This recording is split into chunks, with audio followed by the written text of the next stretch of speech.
নমস্কার বন্ধুরা, আমি ঐত্রী তোমাদের সামনে আবারও নিয়ে চলে এসেছি একটি নতুন ভিডিও। শীতকাল এলো মানেই এটা আমাকে বাড়িতে একবার হলেও বানাতেই হবে। আর আমার মনে হয় বাইরে কিনে খাওয়ার থেকে যদি বাড়িতে বানানো যায় না, তাহলে তার স্বাদ কিন্তু দ্বিগুণ হয়ে যায়। তো বন্ধুরা, যখন আমি বাড়িতে বানাচ্ছি তাই ভাবলাম তোমাদের সঙ্গেও শেয়ার করি। তো তোমরা এইটা কে কে বানিয়েছো বা কে কে বানাচ্ছ সেটা কিন্তু অবশ্যই কমেন্টে জানিও। তাহলে চলো আমি কিভাবে বানাচ্ছি সেই রেসিপিটি তোমাদের সঙ্গে শেয়ার করে ফেলি। ওভেনে কড়াইটা বসানোর পর তারপরে পরিমাণ মতো তেল দেবে। আমি এখানে রিফাইন অয়েল ব্যবহার করেছি, তোমরা তার জায়গায় কিন্তু সর্ষের তেলও ব্যবহার করতে পারো। এরপর তেলের মধ্যে বেশ কিছুটা কুচিয়ে রাখা লঙ্কা দিয়ে দেব। আর লঙ্কাটা দেওয়ার পরে এর মধ্যে দিয়ে দেব আমি বেশ কিছুটা আদা গ্রেট করে দেব। তোমরা চাইলে আদা বাটাও দিতে পারো, আমি এখানে তাড়াতাড়ি করার জন্য কিন্তু আমি আদাটা গ্রেট করে দিয়েছি। তারপর এর মধ্যে দিয়ে দেব বেশ কিছুটা ফুলকপি, যেটা আমি গ্রেট করেই নিয়েছি, গ্রেটারে গ্রেট করে নিয়েছি। তারপরে দেব গাজর আর বিট, এই দুটোই কিন্তু আমি গ্রেটারের সাহায্যে আমি গ্রেট করে নিয়েছি, যেটা আমার খুব ইজি মনে হয়। ওই কুচিয়ে দেওয়ার থেকে আমার মনে হয় এভাবে গ্রেট করে দিলে খুব তাড়াতাড়ি এটা বেশ হয়েও যায়। হ্যাঁ, শর্ট টাইমের মধ্যে কমপ্লিট করতে পারবো তাই। তারপর এর মধ্যে বেশ কয়েকটা কিছুটা মটরশুঁটি তোমরা দিয়ে দেবে। তো এই মটরশুঁটিটা এক্সেপশনাল, তোমরা না দিলেও দিতে পারো, কোনো অসুবিধা নেই। তারপর সেটাকে বেশ ভালো করে নাড়াচাড়া করবে, বেশ অনেকক্ষণই নাড়তে হবে। অবশ্যই গ্যাসটা কিন্তু মিডিয়াম দিয়ে তবেই কিন্তু এটাকে নাড়াচাড়া করবে। তারপর এর মধ্যে এবার আমরা একে একে যেগুলো অ্যাড করব সেটা হলো, প্রথমেই আমি দিয়ে দেব এর মধ্যে পরিমাণ মতো চিনি।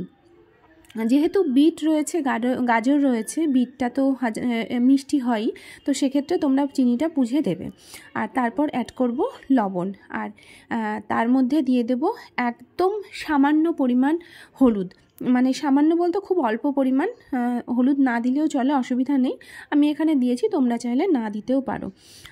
এরপর এটাকে নাড়াচাড়া করার পর এর মধ্যে অ্যাড করব সেদ্ধ করে রাখা আলু। সেটাকে আমি ওই গ্রেটারের সাহায্যে গ্রেট করে নিয়েছি, হাত দিয়ে চটকে নিলেও হবে, পেস্ট করে নিলে। আর আমি ওই গ্রেটারে গ্রেট করে দিয়ে দিয়েছি, ওটা তাড়াতাড়ি হয়ে গেছে বলে। এরপর এর মধ্যে এবার আমি অ্যাড করব ভাজা মশলা, যেটা শুকনো লঙ্কা, জিরে আর ধনে, যেটা ভেজে আমি গুঁড়ো করে নিয়েছিলাম।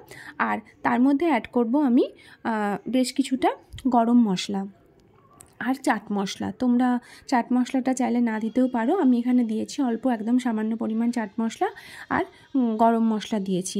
এরপর এটাকে বেশ ভালো করে নাড়াচাড়া করবে, দেখবে তেল ছেড়ে আসবে ততক্ষণ পর্যন্ত। তার মধ্যে এবার আমি অ্যাড করব ধনেপাতা। বেশ পুরটা তো আমার রেডি হয়েই গেল, তোমরা দেখতে পাচ্ছ বন্ধুরা।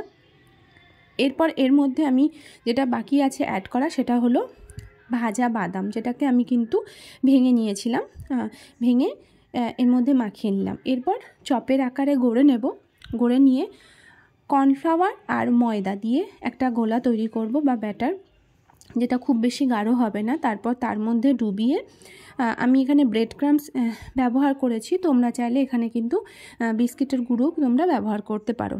তারপর চপের আকারে বেশ করে নিয়ে একদম গরম গরম তেলে ভেজে তুলে নিলেই কিন্তু রেডি হয়ে যাবে আমাদের ভেজিটেবল চপ। তো বন্ধুরা, আমি তো বানিয়ে ফেললাম, আর শীতে এটা না বানালে শীতটাই অসম্পূর্ণ থেকে যায়। তো তোমরা আর কে কে বাড়িতে বানিয়েছো তোমরা কিন্তু কমেন্টে অবশ্যই জানিও। আর হ্যাঁ, ঐত্রীজ লাইফস্টাইল চ্যানেলের ভিডিওগুলি তোমাদের কেমন লাগছে সেটা কিন্তু কমেন্টে জানাতে একদম ভুলো না যেন। তো তোমাদের সঙ্গে আবারও দেখা হবে আমার পরবর্তী ভিডিওতে। ততক্ষণ পর্যন্ত তোমরা ঝটপট রেসিপিটা দেখে চপ বানাও, আর বানিয়ে খেয়ে তোমরা কিন্তু কমেন্ট করে ফেলো যে কার চপের টেস্ট কতটা বেশি হয়েছে।